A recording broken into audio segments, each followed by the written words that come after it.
Please understand that I'm not against trade. I'm not against economic development.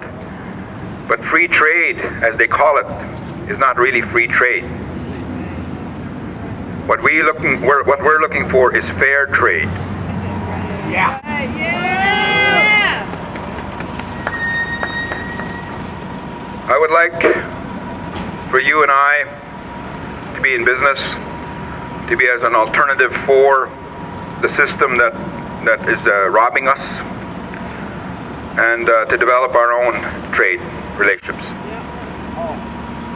There has been 4.5 trillion with a T, trade between the United States and Canada in the last 10.5 years.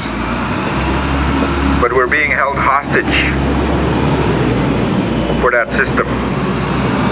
And it's critically important, if we're going to create jobs and do something about this, that we become part of this thing, and to provide information to people about what's happening to this system. We're being robbed, every one of us.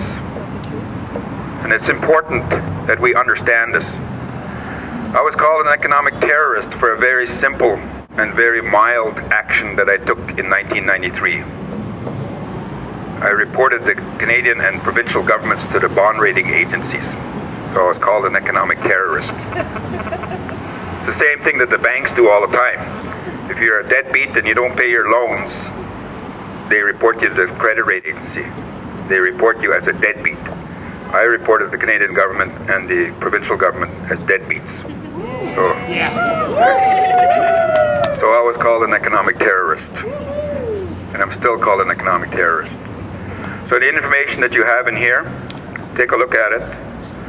Also look at our YouTube video. It's called "What Can You Buy with $5 trillion?" Because the trade deficit and oil, that's what Americans are paying. They're paying about They were paying about $500 billion a year for foreign oil.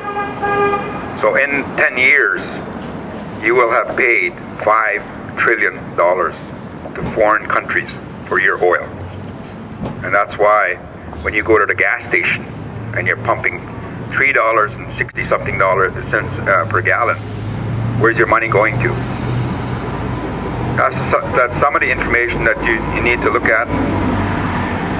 The oil companies, the governments, they look at the Occupy Minnesota and Occupy Wall Street people, and they say you don't have a plan.